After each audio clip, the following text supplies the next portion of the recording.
Welcome to Quick Clips with Dr. Kilmer. Today we're going to talk about expectancy or the placebo effect of alcohol. Dr. Kilmer, talk to us about these things. Well, I love that you asked that question. And the truth is, I could talk about this forever and we'll probably not actually do that. But there are very, very strong placebo effects. Most people know the concept of a placebo from things like medical research, where it's a sugar pill. You tell people they're getting a medication, half of them get the medication, half of them get a sugar pill. And if everyone says, wow, I feel better, it probably wasn't the medication. It was the belief that you were taking something that would make you feel better that results in that impact. Research on placebos have extended to alcohol. And the person who trained me, the person that was my advisor in graduate school, Dr. Alan Marlatt, is the big name in the person who really innovated the balanced placebo design, where he would not only do a traditional placebo experiment, telling people they're getting alcohol, sometimes they get it, sometimes they get an alcohol-free drink, but he took it the next step and would tell people, we're going to give you an alcohol-free drink. Some of them actually got an alcohol-free drink. Other people got alcohol. Everyone's over 21. They all do drink. They all sign consent forms that say, if you give me alcohol, I give permission for that. And it allowed him to do research to really look at how much of what people say they get from alcohol truly comes from the alcohol versus the belief that they've been drinking. So, did the results show that it didn't matter much whether a person believed they got alcohol or actually got alcohol? It showed that the beliefs mattered more than anything else. People that think Wow. they're drinking, even when they get alcohol-free drinks, they act more outgoing, they act more talkative, more social in general. Some people get more flirty, even though the drinks are alcohol-free. People that don't think they're drinking, but actually receive alcohol. In some ways, it's a way less entertaining group to watch, but it's almost more impressive because the power with which people say, when I drink, I get more funny, outgoing, social, and so on. They got the alcohol, none of that great social stuff happened. The physical effects of alcohol would kick in, but people would attribute what they were feeling to other things. Alcohol is a depressant. That doesn't mean it makes us sad. It depresses or slows down the central nervous system. So, give a room full of people a depressant, and what do you see? People were yawning, people were stretching, people were saying they were tired. But instead of saying, what did I just drink? They blamed it on having a bad night's sleep, a long day at school, or a long day at work, and so on. Some people, when they drink, their face gets red, hot, uncomfortable, aversive feeling. It's called the flushing response. That was happening for some people, but they attributed it to the room being too hot, and they were taking off sweaters and sweatshirts and asking if we could quit being cheap and turn on the air conditioning. It also wasn't that rare to see people maybe get a little clumsy, but instead of questioning what was in their drink, they were just like, sorry, spilled my drink. And they tried to stay quiet and not cause any more trouble by the end of the hour. So Dr. Marlatt's work compellingly showed that the social or interpersonal things we get from alcohol are much, much more due to where we are, who we're with, and what our beliefs are than what the contents of the cup are. And, what I'm always so struck by is people say, do you need research to prove this? The scientist in me will always say yes. Do you need research to have the hunch? No way. We all have that one friend who, like, 2 sips in is more giggly, and it's like, come on. There's no way that's affecting you already.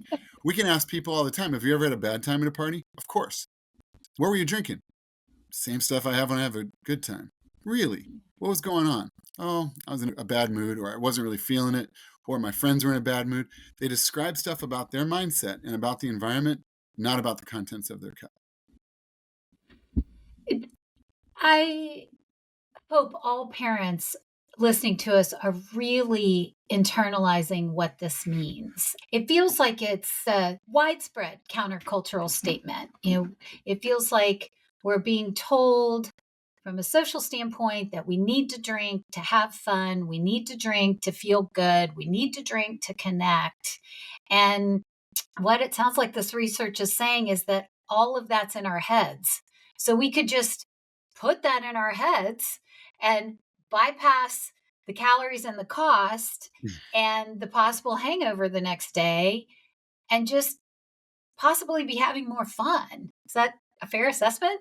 It's a good summary. I think what's really, really striking is that, we think of people who have said, okay, so I tried to not drink tonight. And we'll ask them, well, how Yeah. did it go? And they're like, I felt uncomfortable. I was just standing there going like, hey, not drinking. And it's like, why would you stand there? Have a cup in your hand. The key is that cup could be water, it could be soda, it could be alcohol-free cocktail, a mocktail in quotes. It could be whatever you want it to be. Much of our comfort socially could have as much to do with having a cup in our hand, just as this buffer between us and other human beings, and less to do with the contents of that cup. And so, what might be when people say, well, I have fun at a party, that's probably because it's really fun to say, bye, homework, bye, stress, be out with the people you're out with. And again, whatever a person's able to do to kind of boost their comfort socially is important. You highlight the important point, though, about messaging people get. Yeah. Hey, do you want to go out this weekend? No, I'm really, really shy. Well, have a drink or two. You'll be less shy. That is not good advice to give someone, because not only is there literally no science to suggest that's going to make someone less shy, more outgoing, more confident, more social, whatever. But if their concern is, I want to feel like I'm fitting in, if you're holding a cup in your hand, honestly, people aren't going to ask like, hey, what's in your cup? Yeah. Whatever it takes for someone to feel personally comfortable can be important, because you bring up the important piece of how much of the decision to drink also might then carry with it these different strings attached, feeling not great the next day, saying or doing things they regret, and so on. Right.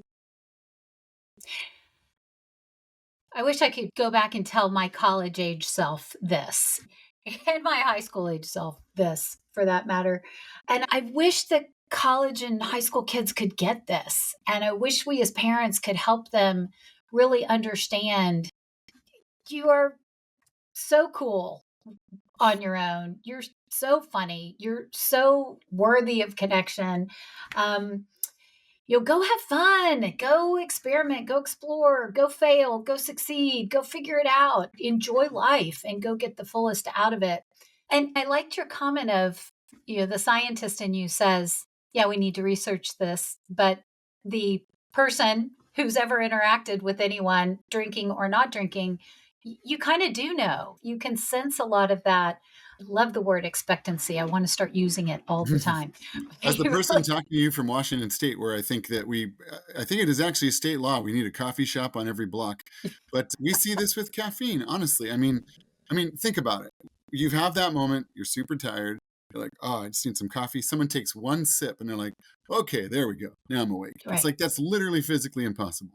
But we right, do see placebo effects in other domains, including things like coffee, and so placebos are very, very powerful. real. I certainly don't want to be all woo-woo and be like, and they're everywhere. They're everywhere you look.